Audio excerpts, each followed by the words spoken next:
El tema de la corrupción ha estado presente desde siempre en nuestras conversaciones cotidianas. Un gran sector de la población suele tener una visión desesperanzadora acerca de este tema. Vivimos muchas décadas de regímenes autoritarios y estos han estado asignados también por la corrupción.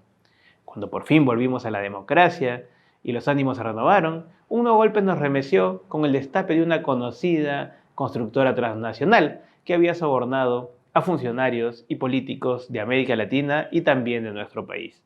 El golpe ha sido terrible, pero en medio de esta oscuridad, diversos sectores de la sociedad civil se han levantado para decirle no a la corrupción, para plantear soluciones y hacer frente a este problema que es complejo, pero sin duda no imposible de afrontar. Hoy en ANC Informa analizaremos las causas de la corrupción y la lucha ciudadana por afrontarla. Yo soy Andy Landacay y aquí comenzamos.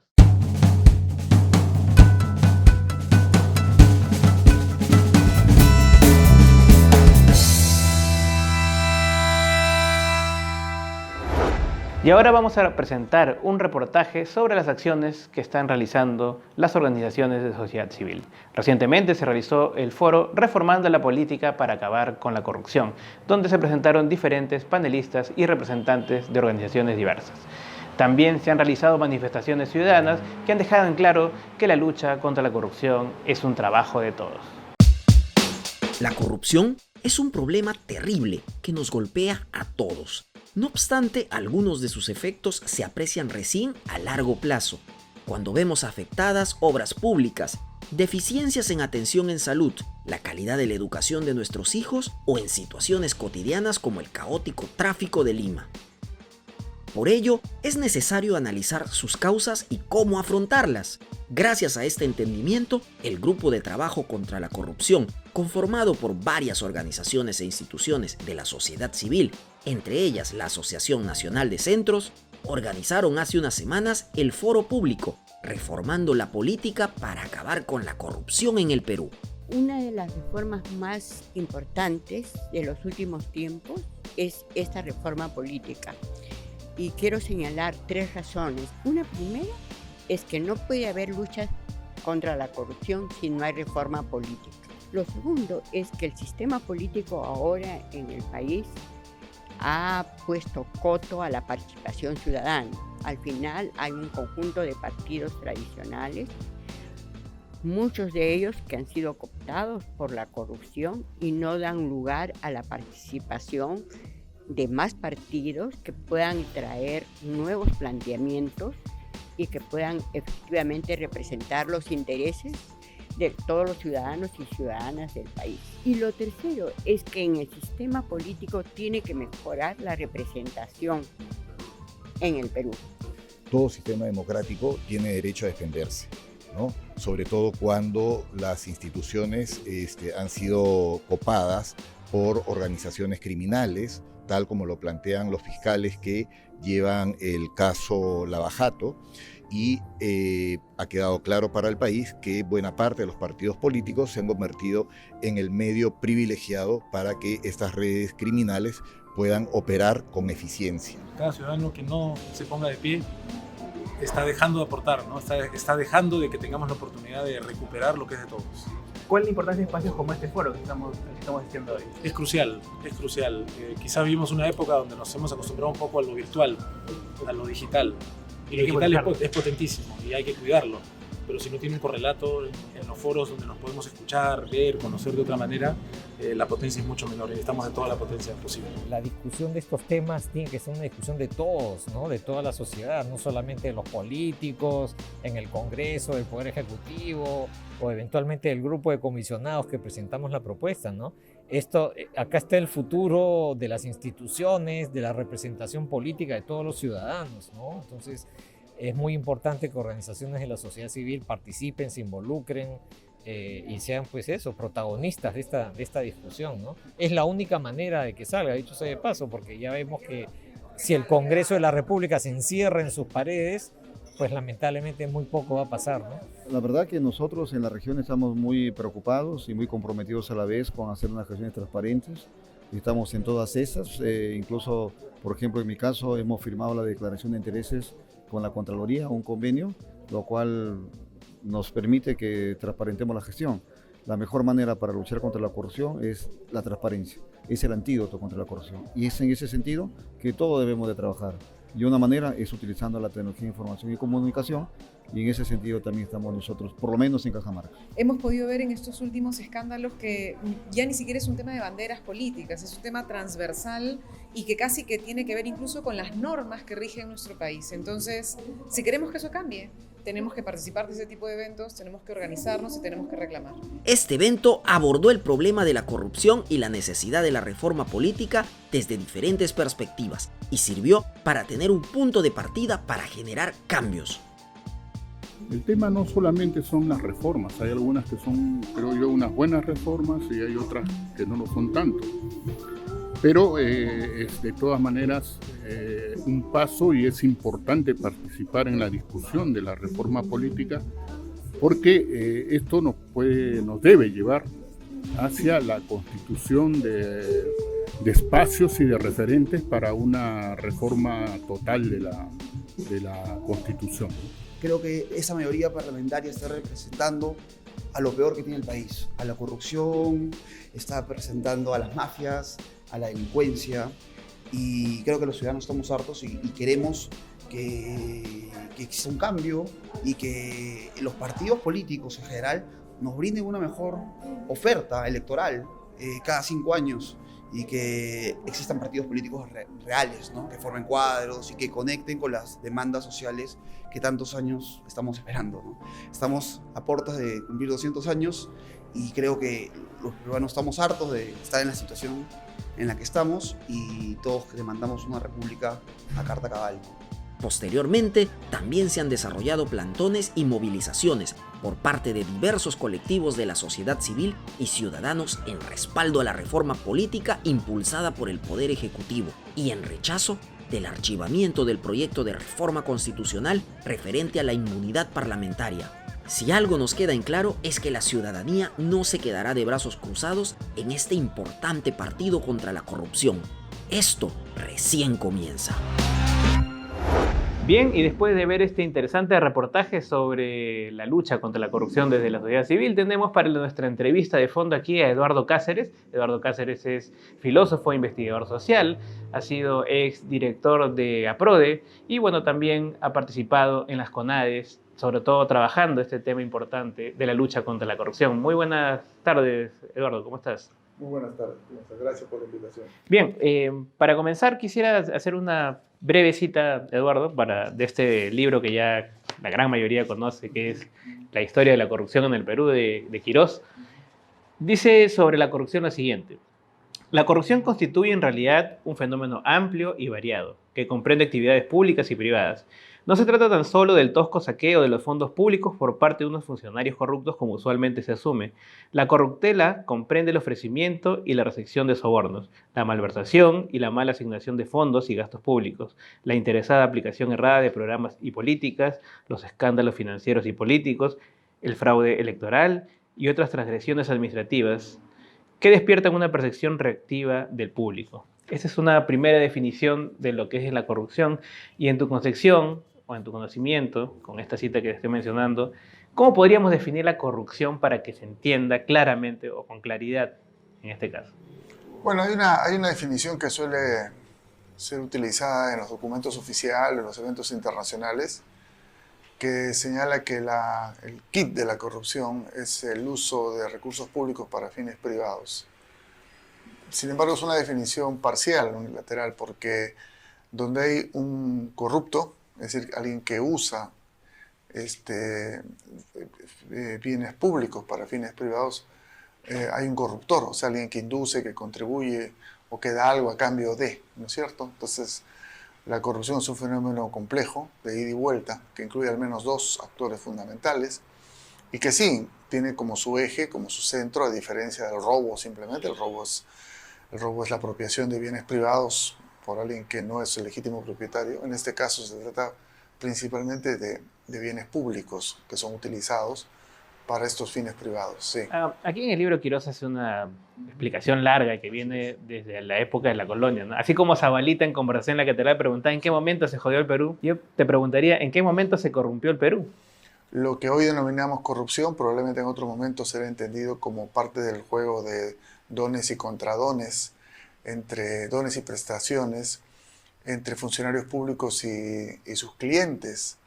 En el contexto de un Estado patrimonial, es decir, un Estado que se considera que es propiedad de alguien, del soberano en concreto, por ejemplo, el soberano entrega porciones de este Estado a determinados súbditos para que estos, a su vez, lo utilicen en función de su beneficio propio. Quirós utiliza un término en el libro, lo repite bastante, que es la corrupción es sistémica. Es el término que utiliza para denominar, digamos, la forma como esta se llega hasta nuestros tiempos. ¿Cómo, tú estás de acuerdo con esta idea de que la corrupción es sistémica? ¿Y cuáles son las diferencias de esta época colonial con la época republicana y, digamos, hasta nuestros tiempos? ¿Cuáles son las principales diferencias? Así grandes rasgos. ¿No? Sí, bueno, es sistémica en el sentido que configura un sistema dentro del Estado. De ninguna manera yo estaría de acuerdo con la idea de que todo el mundo, ni siquiera en el Estado colonial, fue corrupto, o sea que todos eran corruptos. No, era un sistema, no era un evento ocasional, era un evento que tenía regularidad. Ciertamente habían también personajes en nuestra república, los hay, los ha habido desde los orígenes de la república, que no se han incorporado a ese sistema, ¿no? Pero sistémica aquí se utiliza en el sentido que es algo que se produce con regularidad. Y como digo, a la raíz de esto está esta visión patrimonial del Estado. El Estado es propiedad de, o este pedazo del Estado pasa a ser mi propiedad. Entonces, yo como funcionario de la recaudación de impuestos, por ejemplo, sea en la colonia o en el primer siglo de la República, no estoy haciendo una función pública, sino estoy haciendo un negocio privado, del que lo comparto con el soberano, pero yo tengo pleno derecho, digamos, o pienso tener pleno derecho a quedarme con una porción de los tributos, de los impuestos que recaudo, ¿no? Esa es un poco la interpretación que se dan a sí mismos estos personajes. Digamos que en esta última etapa, desde que se volvió a la democracia, digamos, ¿no? Con el gobierno de Belaúnde, ha habido corrupción en el gobierno de Belaúnde, en el segundo gobierno de Belaúnde, la corrupción que quedó en evidencia en el primer gobierno de Alan García, ¿no? Con, o sea, dilapidaron las reservas y una serie de escándalos que todo el mundo ya conoce, y después con el gobierno autocrático de Alberto Fujimori y Montesinos, ¿no? Que también fue un escándalo de corrupción que hemos descubierto, que seguimos descubriendo hasta el día de hoy, ¿no? ¿Cómo podríamos describir estos mecanismos? ¿Se han ido sofisticando, han cambiado, digamos, hasta nuestros tiempos? Estando ya en el 2019, después vamos a hablar del tema Odebrecht, que también es parte de... ¿Cómo se ha ido sofisticando la corrupción en estas últimas décadas? Es sabido que una de las razones fundamentales de la derrota en la Guerra del Pacífico fue toda la dilapidación que se hizo de los recursos del guano.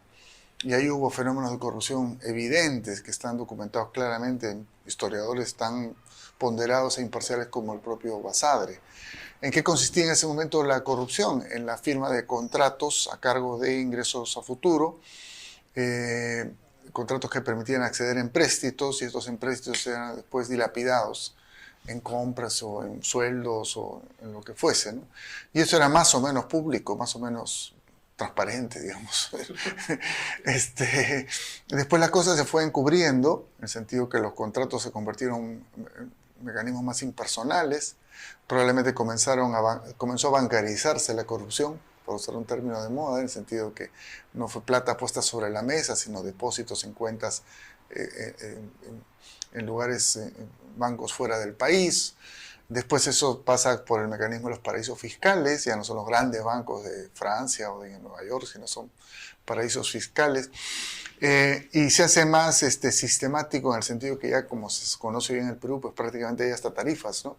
En términos de los diezmos famosos, ¿no? Para el otorgamiento de determinadas obras públicas. O hay pagos ya casi preestablecidos para adquirir determinados puestos públicos, ¿no?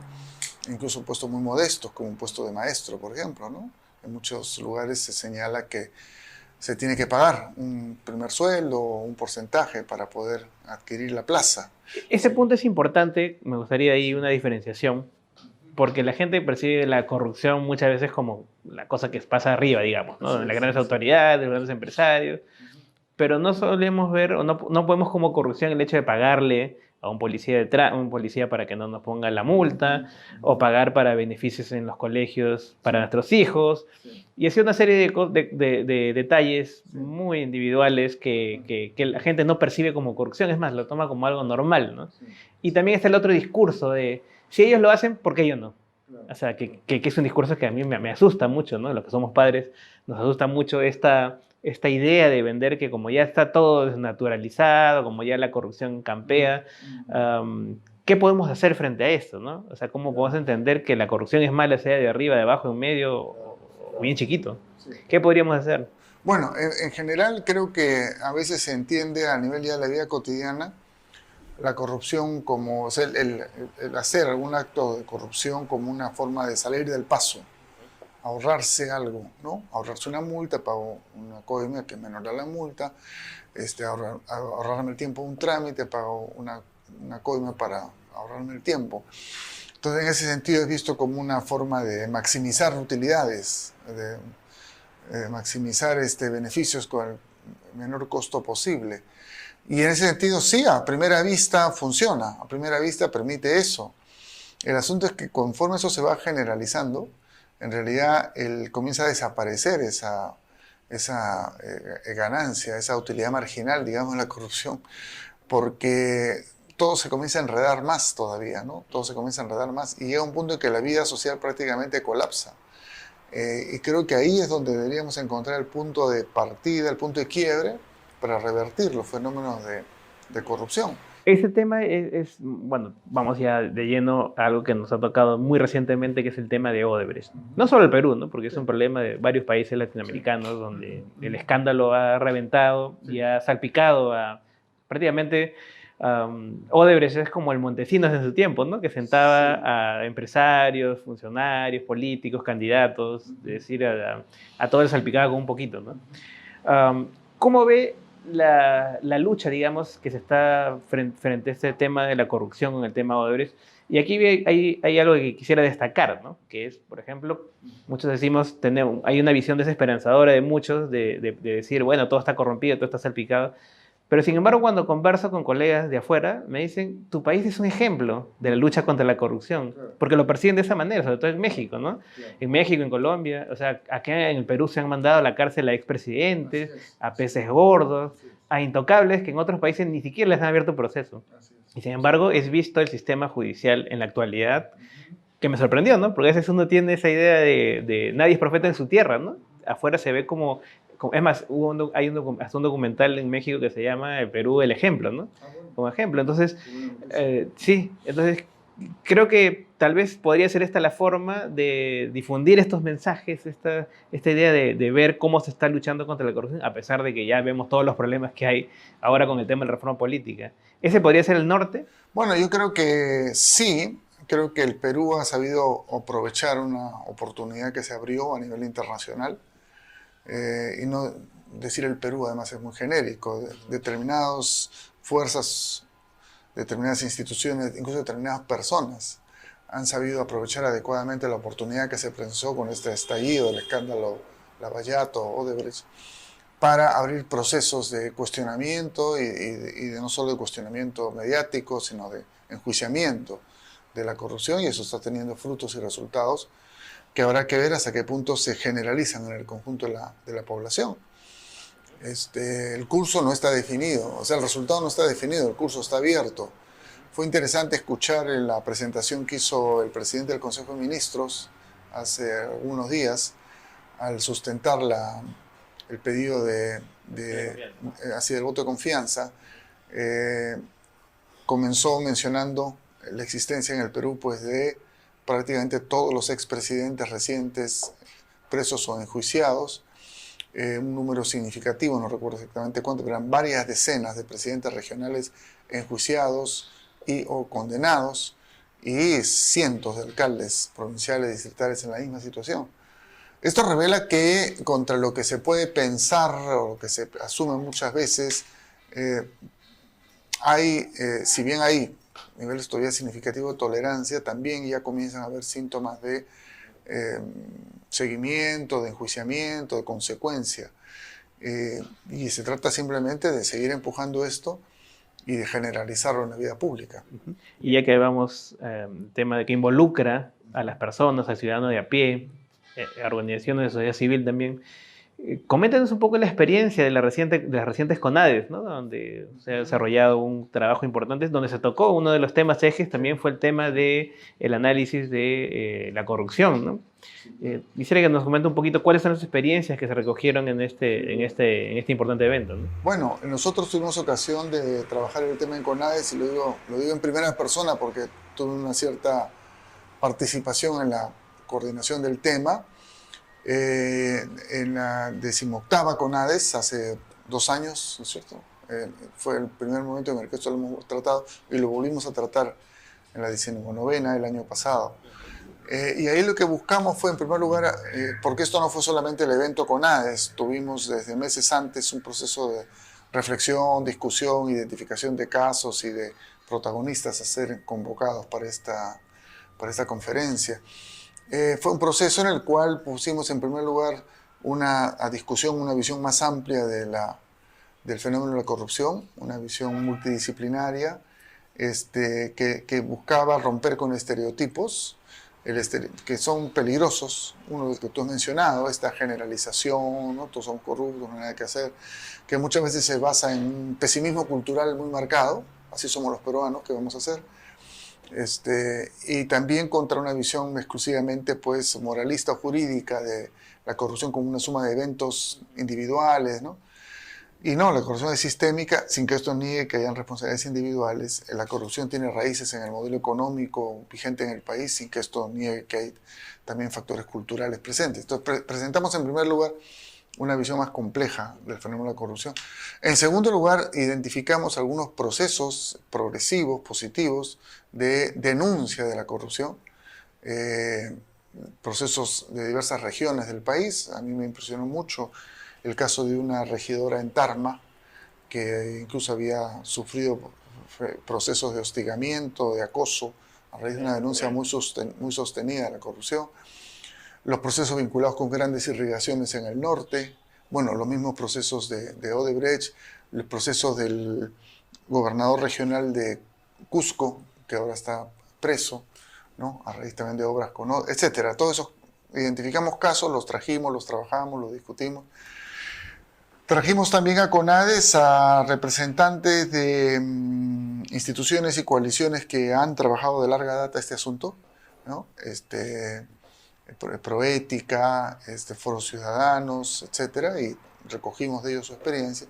Y por último, bosquejamos lo que sería pues un plan desde la sociedad civil para trabajar los temas de corrupción. Eso lo hicimos en la 18ª CONADES, después lo hemos revisado, enriquecido en la 19ª CONADES, y creo sinceramente que con las limitaciones del caso de que somos instituciones de sociedad civil con recursos muy limitados, creo que hemos contribuido en estos años, a través de la movilización, la denuncia, las campañas, a sensibilizar más, a reforzar los procesos de investigación y de sanción y a contribuir a crear una nueva cultura política en el Perú, en el cual el tema de la corrupción tiene que ser drásticamente erradicado. Para terminar, ¿cuál debería ser el rol? Estamos en unos meses, vemos estas luchas entre el Ejecutivo, el Congreso, por las reformas políticas que ya están en esta pugna de ese momento, ¿no? Usted mencionó alguna vez en una exposición, ¿no?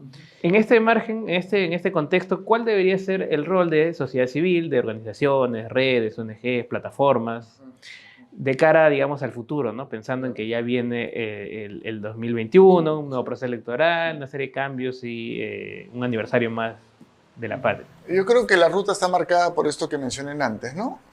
Estos lineamientos que elaboramos en la 18ª y 19ª CONADES. En primer lugar, creo que nos toca desarrollar una intensa campaña de sensibilización y movilización frente a la corrupción. Y para eso la clave está en saber vincular la corrupción en sus distintas manifestaciones, las más grandes y más públicas y las más cotidianas, con la vida cotidiana de la gente. O sea, la corrupción le cuesta al país, según creo que lo dijo el presidente del Consejo de Ministros, algo así como 10.000 millones de soles al año, no sé si quizás un poco más. Tendríamos que saber traducir eso en qué significa eso para el bienestar de las personas, qué significa eso para la atención de los derechos de las personas, para que el ciudadano y la ciudadana sepan y sientan que la corrupción afecta su vida cotidiana en cada momento.